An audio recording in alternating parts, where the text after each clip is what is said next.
From the very moment Alexandra opened his eyes to the world, something felt wrong though. He was too small, too fragile, too innocent to understand it. Babies are usually welcomed with laughter, warm embraces, excited whispers, and celebration.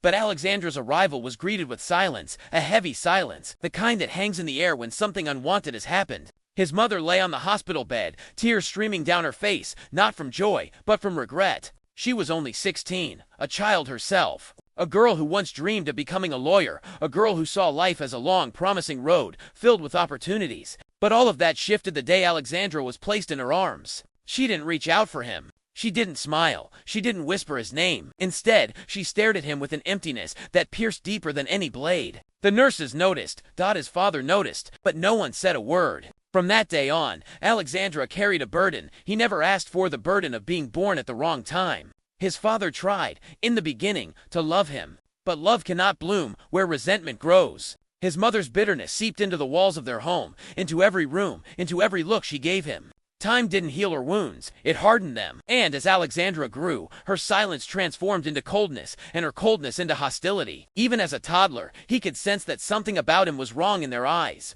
When his siblings came along later, the difference became painfully obvious. They were hugged, pampered, praised, and showered with affection. Alexandra was given commands, chores, and accusations. When he entered a room, conversations paused. By the time Alexandra was old enough to hold a broom, he had already become the unofficial maid of his father's household. Other boys his age were learning to ride bicycles, to play ball, to laugh loudly without fear. But Alexandra learned to scrub floors until his knees ached, to wash plates until his fingers wrinkled, and to move silently like a shadow so he wouldn't be accused of disturbing the peace. Every morning began the same way. Before the sun even stretched across the sky, Alexandra's mother's sharp voice pierced through the air like a knife. "Alexandra, wake up. Go sweep the compound before your siblings wake." He would jump out of bed, still half asleep, still tired from the chores he did the night before. His siblings slept soundly on foam mattresses. He slept on a thin mat in the corner of the room, close enough to be part of the family, but far enough to never feel like one. The cold water he splashed on his face every morning did nothing to erase the heaviness inside him. He swept the entire compound, every corner, making sure not a single leaf escaped his broom. If he left one spot untouched, he would be accused of being lazy or ungrateful. Words he heard so often they began to echo in his head, even when no one said them. After sweeping, he rushed to clean the sitting room. While wiping the glass table, his reflection caught his eye. A small boy with tired eyes stared back at him, eyes too old for his age, carrying a sadness he didn't yet know how to explain. He washed clothes, not just his, but everyone else's. He would scrub until his tiny hands tingled, until the soap burned his skin, until tears gathered in his eyes, but he dared not cry. Tears irritated his mother. Tears made his father say, "Stop behaving like a weakling." Then came the cars. His father owned 2 cars, shining symbols of a life that looked perfect from the outside. But Alexandra knew the hidden truth that within that perfect home, he was the forgotten child, the one who made their life look inconvenient. Every morning, he washed the cars until the metal gleamed. He reached high with effort, standing on his toes, stretching his small arms to wipe off every drop of water. The sun heated the metal until it burned his skin, but Alexandra stayed. He always stayed. He had no choice. When he finished, his father would step out, glance at the vehicles, and nod not in approval, but in expectation. He never said thank you, not once. Then came the worst part of the day, the walk to school. His siblings rode in the car he washed, sitting comfortably with their bags on their laps. Alexandra walked behind, dust swirling around his feet, the scorching sun biting into his skin. He walked miles every single day through rain, through heat, through hunger. Sometimes, the soles of his shoes wore out, and holes formed underneath. Still, he walked.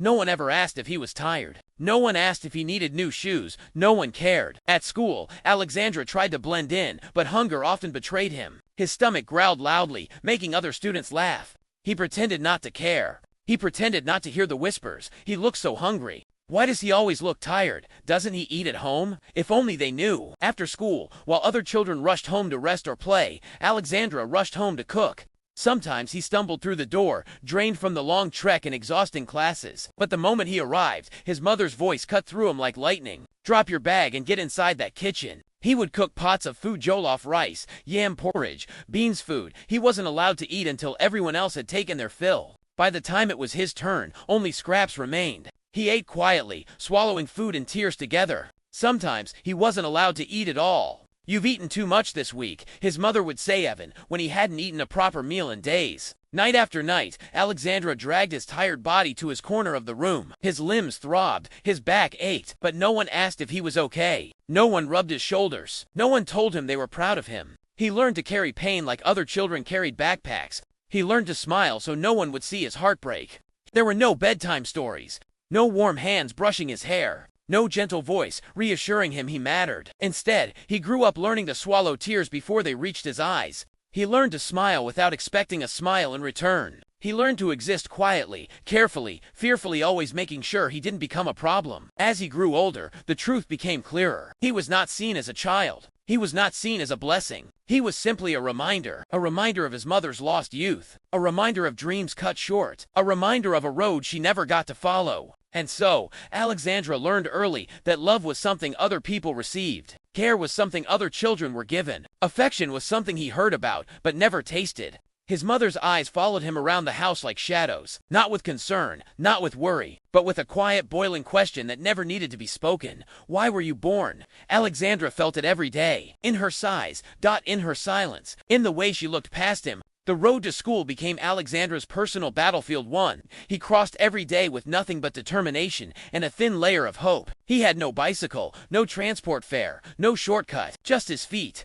and the weight of a life he never asked for, pressing heavily on his small shoulders. Every morning, after sweeping the entire compound and washing the cars until they sparkled, he would sling his faded school bag over his back. The bag was old, torn at the edges, one strap barely holding on. It had belonged to his older brother years before, and when that brother no longer needed it, it simply became Alexandra's. No new bag. No new books. No new anything. He stepped out of the house quietly, always careful not to block the path of the siblings who were still being pampered and dressed for school by their mother. From the doorway, he watched them climb into the very car he had washed moments earlier. Their laughter echoed through the compound. Their mother adjusted their uniforms, wiped their mouths, tied their shoelaces, tiny acts of love that Alexandra witnessed but never experienced. The car drove past him. Dust rose. He coughed. Nobody looked back. And so, Alexandra began his long trek. The path was rough and uneven, with stones that bit into his worn-out shoes. When the shoes finally tore open underneath, Alexandra still kept walking. Sometimes rain soaked through his uniform, leaving it clinging to his small body, while cold winds whipped at his skin. Other days, the sun was so hot it felt like knives on his back, but he pressed forward. He always pressed forward. Hunger followed him like a shadow. Most mornings, he had nothing in his stomach except leftover water from the night before. Even the smell of street food made his eyes sting with longing. But he wouldn't stop. He couldn't stop. School was the only place where he could breathe, where he wasn't a servant, where he wasn't blamed for existing, where he mattered even a little. Still, even in school, the pain followed him. He would enter the classroom quietly, slipping into the back seat, hoping no one noticed him. But they always did. "Alexandra, your shirt is dusty. Why are your shoes like that? You look tired." Again. He smiled through it all, small, forced smiles that cracked at the edges. Smiles that hid the truth, that the journey to school was wearing him down day by day. During lessons, he tried to focus, but sometimes his hands shook from hunger. His teachers admired his intelligence, his ability to grasp complex topics quickly, but even they didn't know the full story.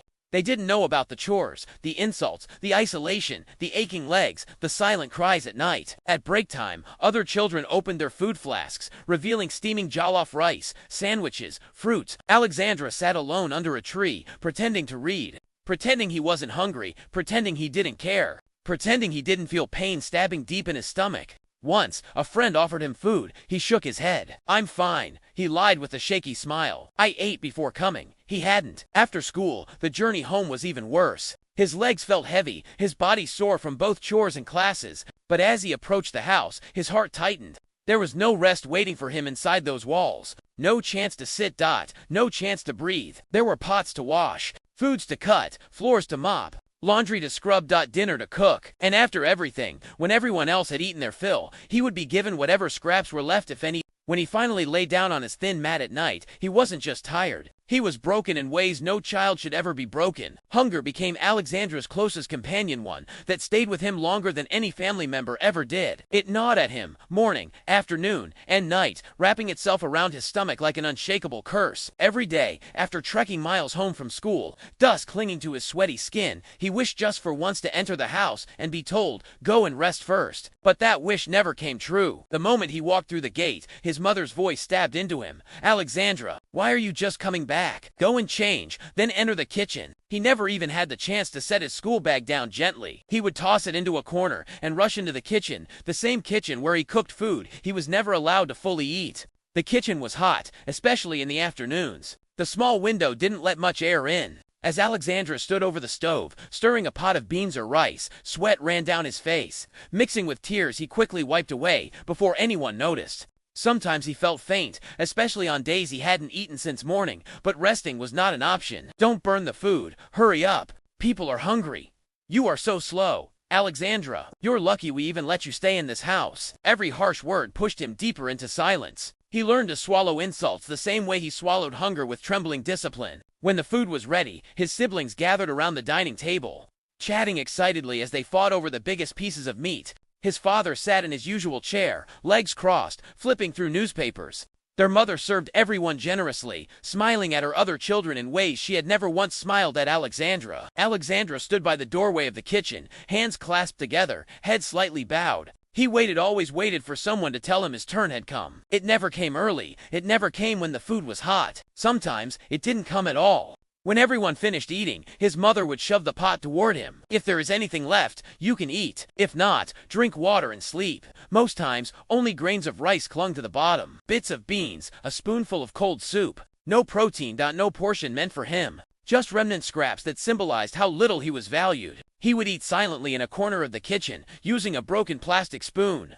forcing the food down, even though the dryness made his throat burn. He never complained. Complaints only brought more punishment. Some nights, there was no leftover food at all. Alexandra would lie on his thin mat, curled up, holding his stomach as hunger twisted inside him like a knife. He bit his lips to keep himself from crying out loud. He couldn't even drink water. Freely water was rationed too. On the worst nights, he would creep quietly to the kitchen after everyone else slept, searching for anything to stop the stabbing pain in his belly. A piece of bread, a forgotten banana peel, even a spoonful of gari. Sometimes he found nothing. And so, he would return to his mat, his body trembling, whispering to himself in the darkness, "One day, I will be free. One day, I will eat without fear." But that day felt impossibly far away. His siblings often mocked him without mercy. "Why do you look so thin? Your clothes don't fit. Why do you eat like you've never seen food before?"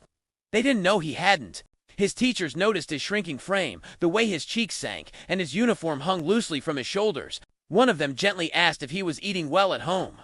He forced a smile. "Yes, Ma, I'm fine." Because telling the truth felt dangerous. Because if his mother ever found out he spoke, she would accuse him of trying to ruin the family's name. And so Alexandra suffered the hunger alone. But what hurt most wasn't the emptiness in his stomach. It was the emptiness in the eyes of the people who were supposed to love him. His hunger wasn't just physical, it was emotional. He hungered for affection. He hungered for recognition. He hungered for anyone to say, "You deserve to eat," but no one ever did. And as the years passed, Alexandra learned to accept hunger, not just as a condition, but as a part of his identity, a part of the life forced upon him.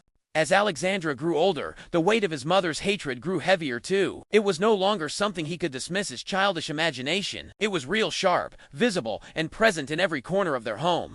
But the cruelest part of it all was this. He did not know why. Every day, the same question echoed inside him like a painful heartbeat. What did I do wrong? He asked it in the morning while sweeping the compound. He asked it in the afternoon while washing endless piles of laundry. He asked it at night while lying on his thin mat, staring at the ceiling as tears slid silently down his cheeks. But no matter how many times he asked, the answer never came. His siblings were treated like royalty. His mother cooked their favorite meals, bought them new clothes, helped them with homework, defended them from the slightest discomfort. But with Alexandra, she was cold, ruthless, distant in a way that pierced deeper than any slap or shout. She avoided touching him. She avoided sitting near him. She avoided looking at him unless her eyes were filled with irritation or anger. And he noticed though. He noticed everything. He noticed how she never said his name softly, only harshly. He noticed how she never praised him, not even when he came first in class. He noticed how she sighed whenever he walked into the room, as though his presence exhausted her.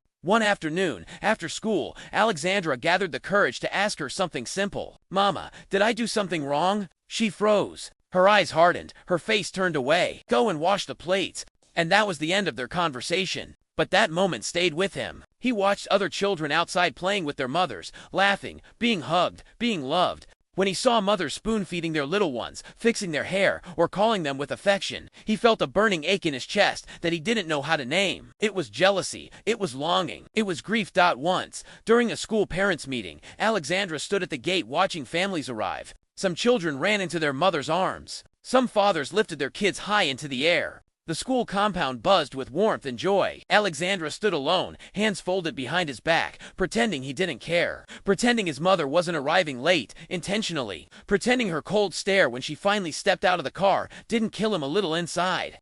When the meeting ended, his class teacher, who admired Alexandra's intelligence, told his mother, "Madam, your son is exceptionally brilliant. With encouragement, he can go very far." His mother forced a smile in front of the teacher. "We are proud of him," she lied. On the walk home, she didn't say a single word about the praise. Not "well done," not "keep it up," not even a nod of approval. Instead, as soon as they entered the compound, she barked, "Go and start peeling yam." Like the teacher's compliment never happened. Like his achievement meant nothing. Alexandra went to the backyard, picked up the knife, and peeled in silence. But inside, he was drowning in questions. Why can't she see me? Why can't she love me? Why am I different? Why does my existence seem to offend her? Sometimes, he knelt beside his mat at night and prayed, "God, please make my mother love me, even a little." But the mornings never changed. Her voice still cut him like a whip. Her eyes still avoided him, like he was something poisonous. Her heart still remained locked away, unreachable to him. And so, day by day, Alexandra began to build emotional walls around himself.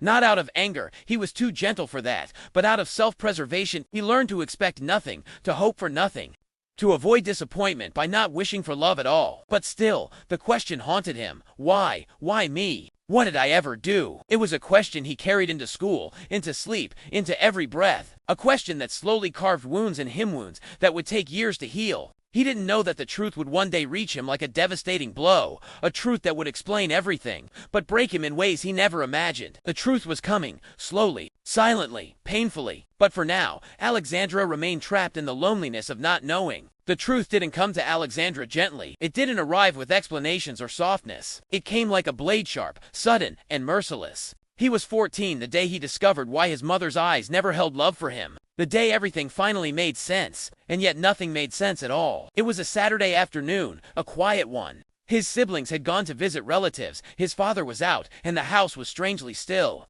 Usually, this was Alexandra's favorite kind of day: less noise, fewer people, fewer eyes watching him work. He had just finished sweeping the backyard when he heard voices drifting from the kitchen window. His mother was speaking with her younger sister, Auntie Remy, one of the few people who occasionally showed Alexandra kindness. He wasn't eavesdropping intentionally, he was simply walking past the window when he heard his name. "Alexandra is becoming more stubborn," his mother said sharply. "The boy is beginning to ask questions." Auntie Remy sighed. "He's not stubborn. He's hurting. Can't you see it? He is your son."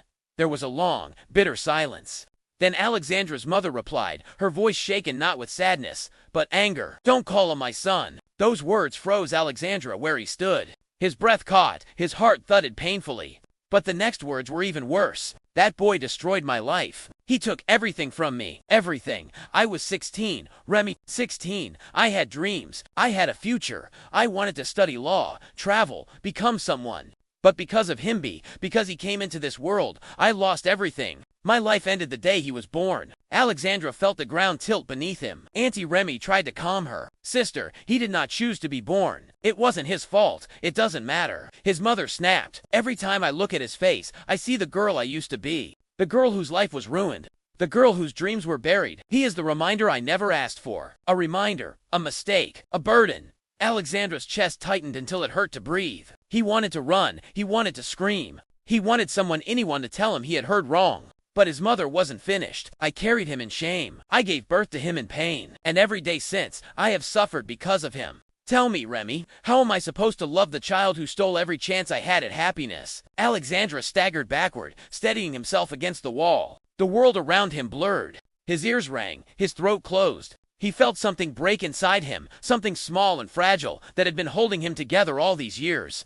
The hope that his mother's hatred was a misunderstanding, something he could fix if he tried hard enough. But now he knew the truth. He wasn't unloved because he misbehaved. He was unloved because he existed. Auntie Remy spoke more gently this time. He is innocent. He needs you. He needs nothing from me, his mother replied coldly. And I have nothing for him. Alexandra didn't hear the rest. His body moved before his mind could catch up. He ran to the boys' quarters behind the house, heart pounding like it wanted to burst. He sank to the floor, knees pulled to his chest, tears streaming uncontrollably. He hadn't cried like that in years, not loudly, not broken, not with the sound of someone whose soul had been shattered. He cried until his chest burned. He cried until his voice disappeared. He cried until there were no tears left. Every memory, every chore, every hunger pang, every harsh word suddenly made sense. His mother hadn't been punishing him for mistakes. She had been punishing him for existing, and that truth cut deeper than any wound. Later that night, during dinner, Alexandra watched his mother from the doorway, the same way he always did.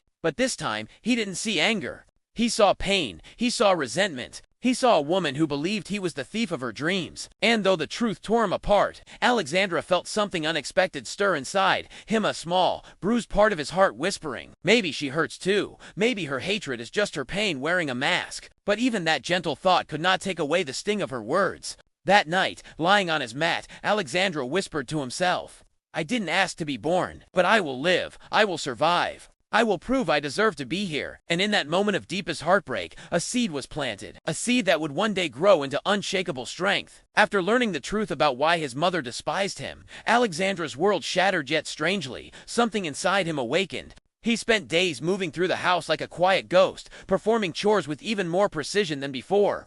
Not because he wanted to please anyone, but because it distracted him from the storm raging inside his heart.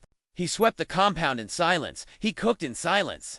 He walked to school in silence. But the silence wasn't empty anymore. It was full of thoughts, full of questions, full of a growing determination that even he did not fully understand. One evening, as he washed dishes late into the night, a sentence he once heard from a school assembly floated into his mind. You are not what happened to you.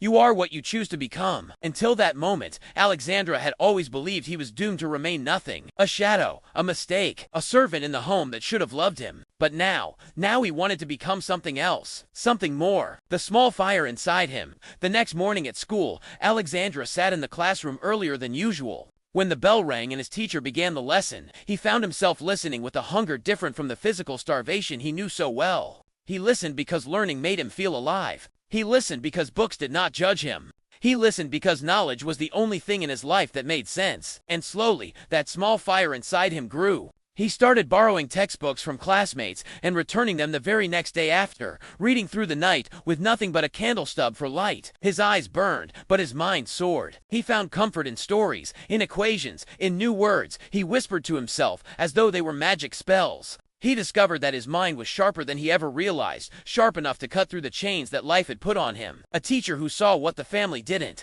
Mrs. Jacobs, his English teacher, began to notice the change. Alexandra, she said one day after class, you wrote one of the best essays I've seen in years.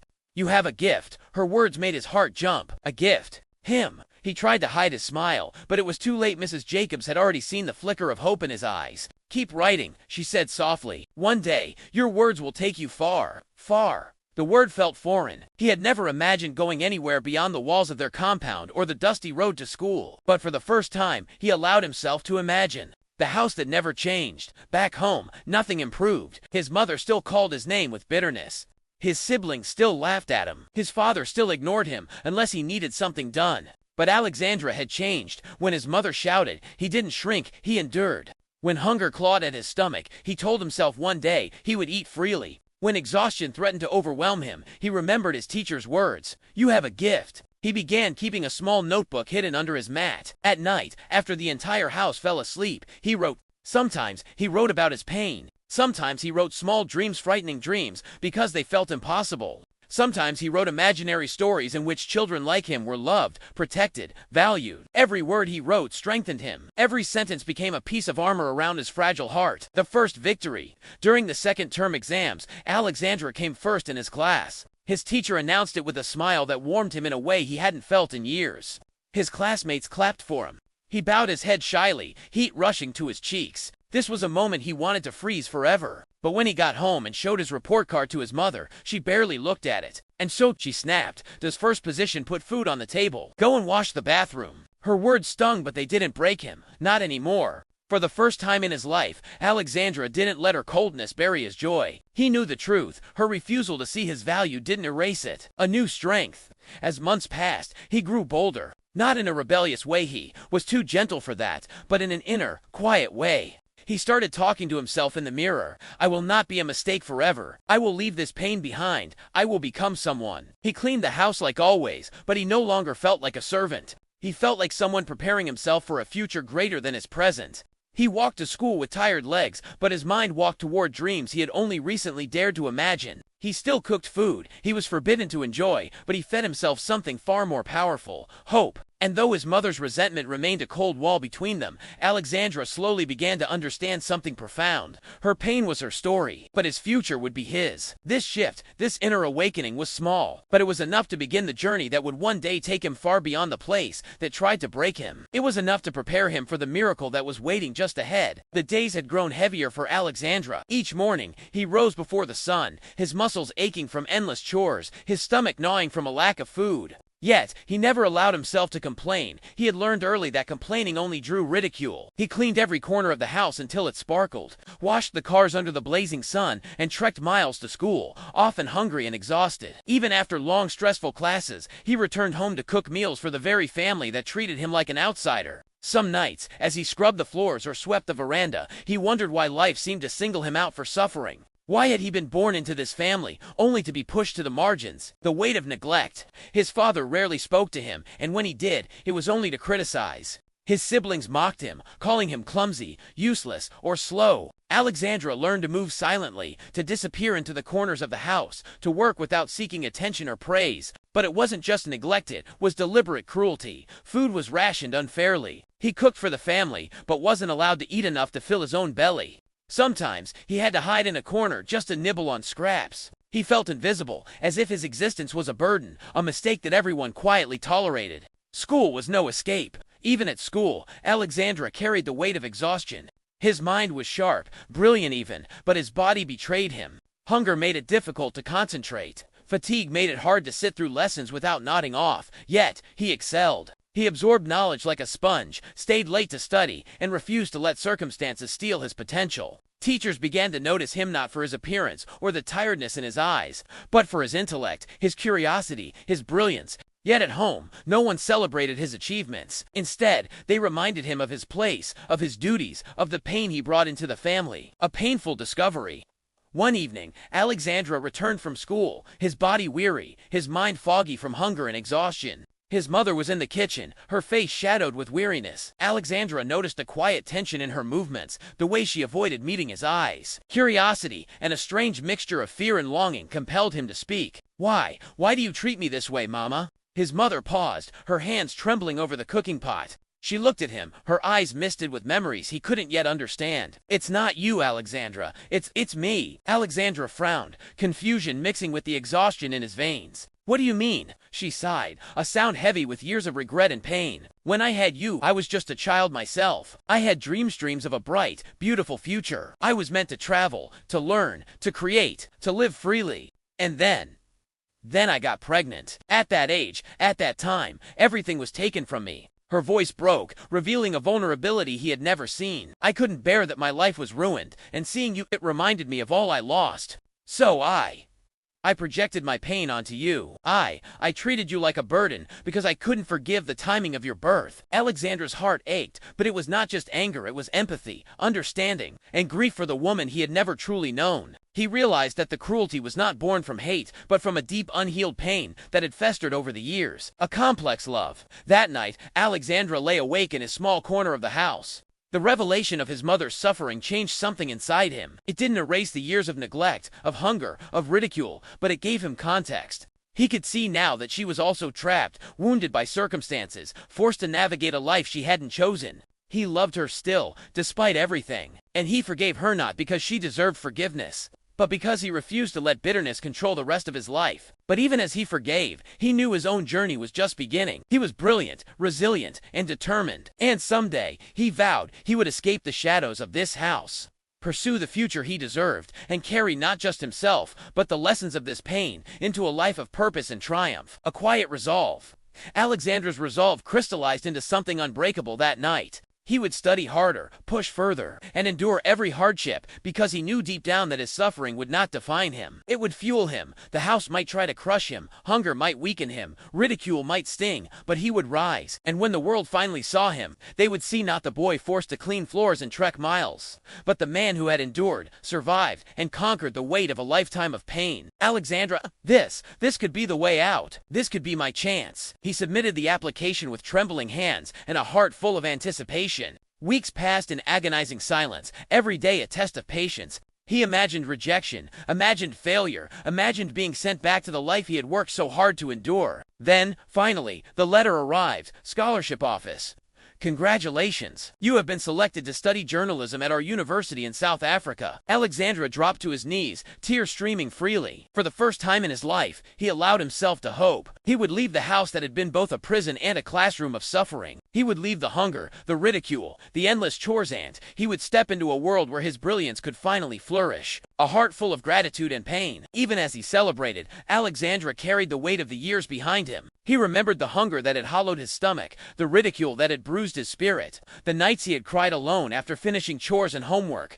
But he also remembered his mother's hidden pain, the realization that her cruelty had been born from heartbreak, not hatred. He forgave her silently, understanding that life had dealt them both harsh cards, and each had survived in their own way. Alexandra, I survived this, I endured this, and now, I am going to live. It was a promise he made to himself, a promise that would guide him through the next challenges ahead, including the unforeseen trials of illness, dialysis, and survival in a foreign country. Alexandra stepped off the bus in Cape Town, South Africa, the warm air brushing against his face like a welcome he hadn't felt in years. His heart pounded with excitement, hope, and anxiety all at once. After years of struggle, hunger, and ridicule, he had finally arrived in a place where his brilliance could shine without the constant weight of chores, mockery, and neglect. The university campus was vast and alive. Students hurried across sprawling lawns, laughter and music floated through the air, and buildings gleamed in the bright sunlight. Alexandra's chest swelled.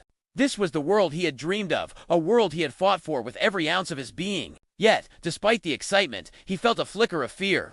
He was far from home, alone, and in a country unfamiliar to him. The safety net of family, even a cruel one, was gone. Now, survival depended entirely on him. The challenge of adaptation. Classes began immediately, and Alexandra quickly realized that the academic pace was intense. Professors expected students to be proactive, resourceful, and articulate. He had the knowledge, but the pressure to perform every day was overwhelming. He struggled to adapt to new systems of learning, assignments, and unfamiliar social norms. Every day he juggled attending lectures, completing assignments, and managing limited funds.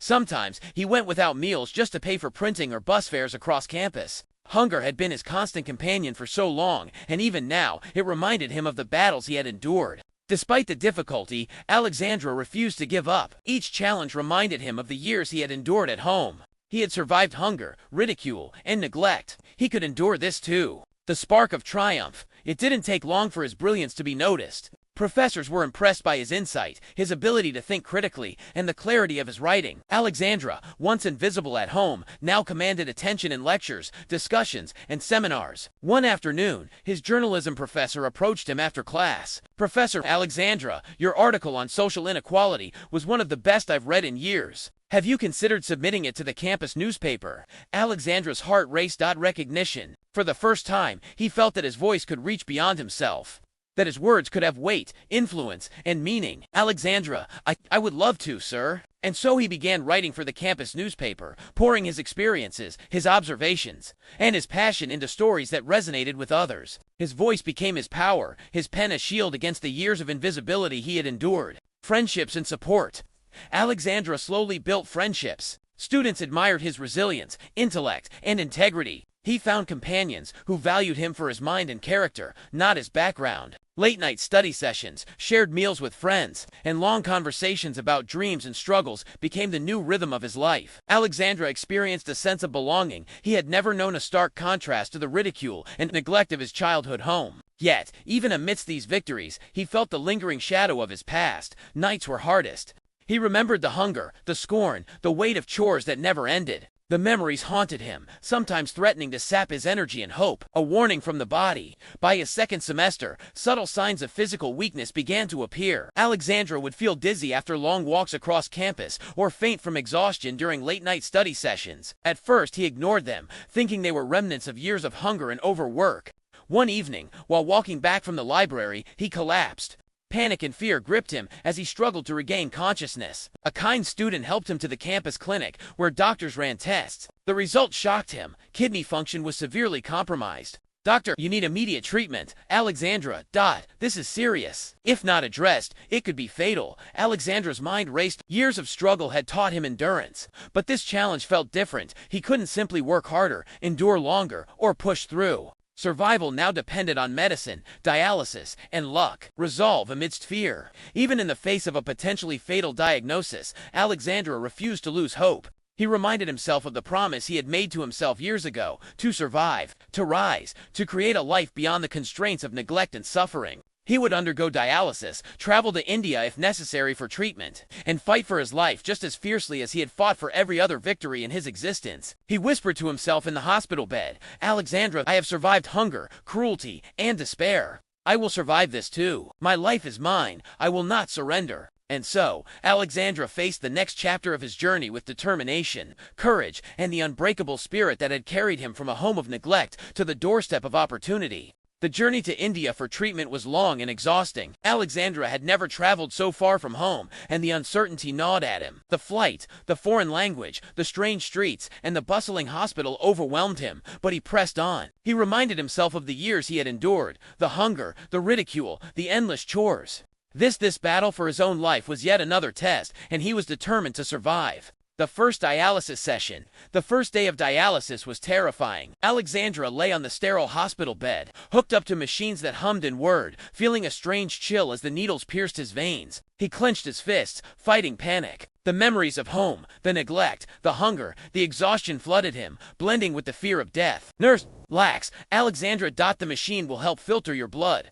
This is the only way to save your kidneys for now." He nodded, biting back tears. Fear was there, but so was determination. Alexandra whispering, "I have survived everything. I will survive this too." The hours crawled by. The machine's rhythmic hum became a strange comfort, a lifeline. Every heartbeat was a reminder that he was still alive, still fighting, still capable of enduring. Weeks of agony. For 7 months, Alexandra underwent dialysis multiple times a week. Each session left him drained, nauseated, and weak. He lost weight rapidly, his body a shadow of its former self. Loneliness settled in the sterile hospital rooms. He could not return home. The thousands of miles made that impossible. He was away from friends, from familiar streets, from the life he had just begun to build in South Africa, and yet he endured. He remembered his childhood walking miles to school with nothing to eat, cooking for a family that barely acknowledged him, facing ridicule day after day. Compared to that, these hospital walls, the pain, and the machines were just another battlefield. Alexandra, to himself,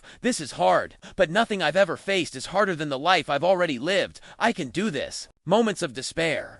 There were nights when he cried silently, unable to bear the exhaustion, the hunger for normalcy, the fear of dying far from home. He questioned why fate seemed so relentless, Alexandra whispering to himself, "Why me? Why now?" But even in those dark moments, he found strength in memories of survival. He remembered cleaning floors with blistered hands, walking long distances with an empty stomach, and studying late into the night despite fatigue. He remembered the spark of hope when he received the scholarship to South Africa. Alexandra resolutely, "I've survived worse. I will not let this take me. I will live. I will fight." The near-death experience. One night, Alexandra's body began to fail. His blood pressure dropped dangerously low, and he struggled to breathe. Machines beeped urgently around him. Nurses rushed to stabilize him. For a moment, everything went dark. He floated in a space between consciousness and oblivion, memories flashing before his eyes, the ridicule at home, the hunger, the long walks to school, the loneliness, the triumph of the scholarship, the friendships in South Africa. He felt the presence of his mother's hidden pain, the years of endurance, and the promises he had made to himself. Alexandra, in a whisper to the universe, "I am not done. I have survived everything life has thrown at me. I will not leave now. I will rise. I will live." Somehow, miraculously, his body stabilized. The machines continued their work, filtering his blood, giving him a second chance at life. He opened his eyes and realized that survival was more than physical, it was mental, emotional, and spiritual, a testament to resilience. Alexandra, I survived home. I survived hunger. I survived neglect. I survived ridicule. I will survive this. I will live. By the time he returned to South Africa, Alexandra's body was weak, but his spirit was unbroken. He had faced the very edge of mortality and emerged with a deeper understanding of his own strength. He had survived, yet again, against impossible odds. Hope reborn.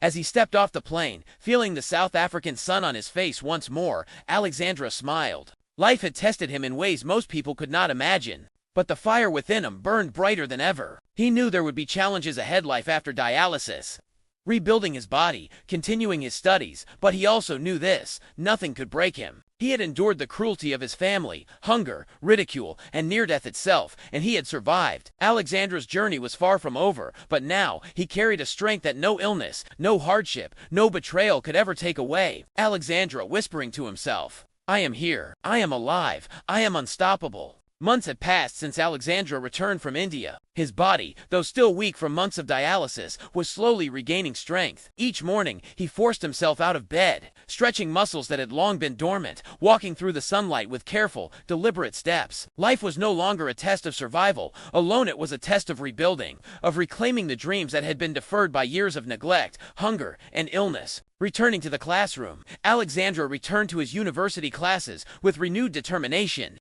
He could feel the stares of fellow students, some curious, some admiring. He walked with a quiet confidence, not the arrogance of someone boasting, but the assurance of someone who had stared death in the face and survived. Assignments that once seemed impossible now felt manageable. Lectures that had challenged him before now inspired him. Every word he wrote for his journalism projects carried not just intellect, but the depth of lived experience, pain, resilience, and hope. Professors began to notice a difference. Professor Alexandra, your recent piece on social justice, it's more powerful than ever. You've captured not just events, but emotion, struggle, and the human spirit. You have a rare voice. Alexandra smiled quietly. Praise was sweet, but it was the validation of his own journey, the recognition that he had survived, grown, and transformed that filled him with pride. A new lease on life. Rebuilding his health was a slow process. He followed strict diets, attended medical checkups, and exercised lightly to strengthen his weakened body. Every step, every meal, every carefully timed action was a reminder of how precious life was and how fragile it could be. For Alexandra, every day was a gift, and he treated it as such. He cherished small victories, walking without pain, completing a project, finishing a long lecture,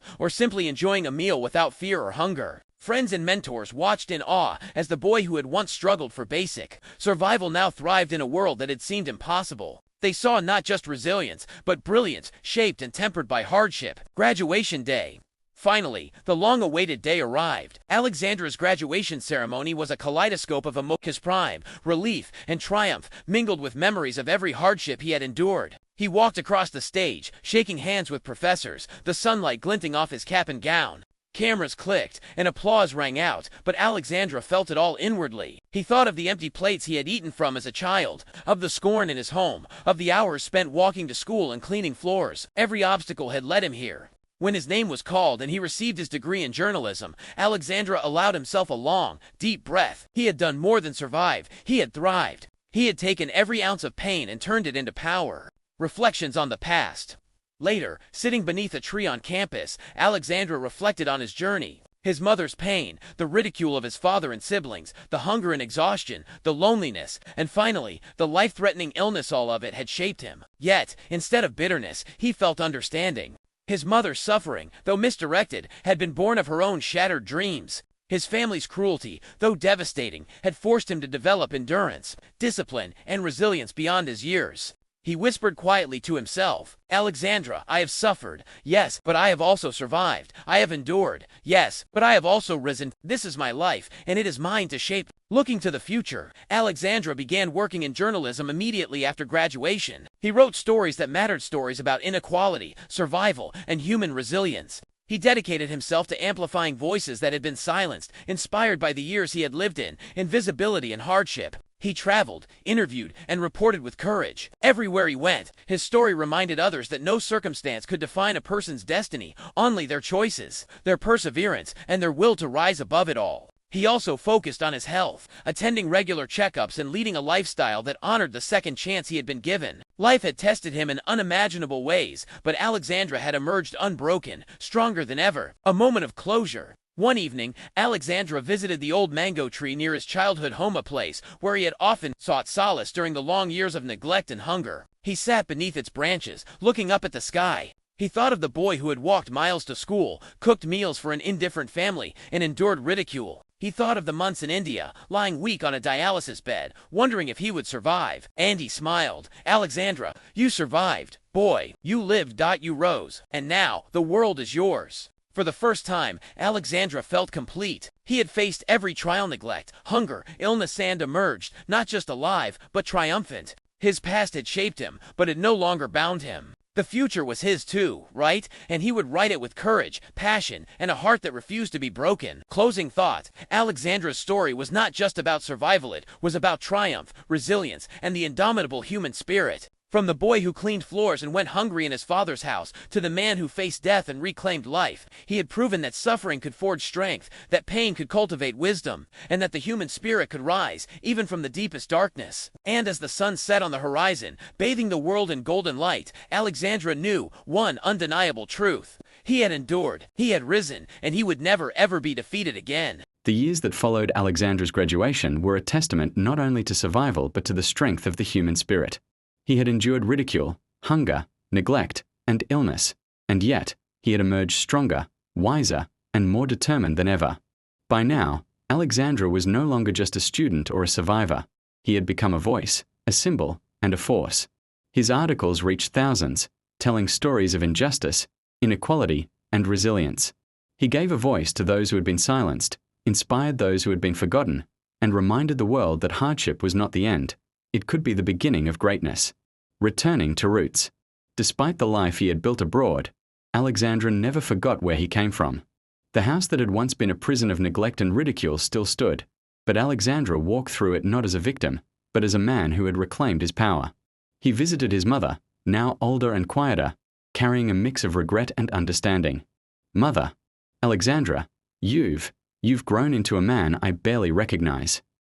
Alexandra, I grew because I had to, Mama.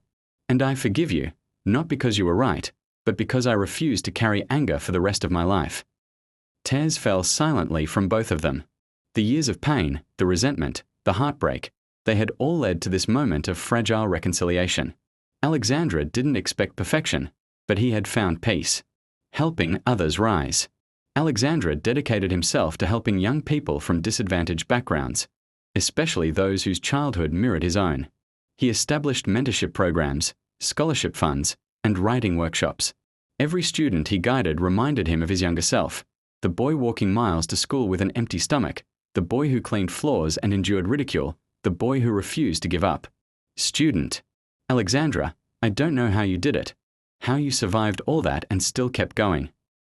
Alexandra, it wasn't easy, but every struggle taught me something. Every hardship gave me strength. And now, I pass that strength on to you. He understood that his legacy wasn't just in the words he wrote or the awards he won. It was in every life he touched, every dream he nurtured, and every hope he rekindled. A personal triumph in the midst of his professional success, Alexandra also rebuilt his personal life. He traveled again, not for necessity, but for pleasure and purpose. He reported stories that mattered, uncovering truths and advocating for justice. Yet he always carried a piece of home with him, the memory of the boy who had endured so much, the lessons of resilience, and the fire that had never gone out. He finally understood what it meant to truly live. Reflections beneath the mango tree. On a quiet evening, Alexandra returned once more to the old mango tree near his childhood home. The tree had witnessed his tears, his dreams, and his silent suffering. He sat beneath its branches, reflecting on the journey of his life. He remembered the boy who had gone hungry, who had been ridiculed, who had cleaned floors while dreaming of something better. He remembered the day he graduated, triumphant against impossible odds. And now, he was whole. Not just in body, but in spirit. Alexandra, I have survived everything, and I have risen. The pain, the hunger, the illness, they have all shaped me. But they do not define me. I define me. A message for the world. Alexandra knew that his story was larger than himself. It was a testament to human endurance, a reminder that adversity could be transformed into strength, and a proof that no circumstance could dictate destiny if the heart refused to surrender. He often spoke at conferences, wrote essays, and shared his journey openly. Alexandra, to an audience. Life may test you, break you, and push you to the edge. The moments that hurt the most can teach you the most. A legacy of hope. Alexandra's life became a beacon for countless others. He knew that life would continue to test him in new ways, but he also knew this: nothing could ever take away the fire within him. He had faced the deepest darkness and emerged into the light, stronger, wiser, and unshakable. As the sun set behind the mango tree, Alexandra stood tall, feeling the wind on his face and the weight of his journey in his heart. He had survived. He had risen. And now he would shine, not just for himself, but for every life that needed proof that no matter how deep the suffering, the human spirit could always rise again. Alexandra, whispering to the world, "I endured, and my story is just the beginning." The world tried to dim my light. Every scar is a lesson. Every fall is a rise. My resilience is my memoir.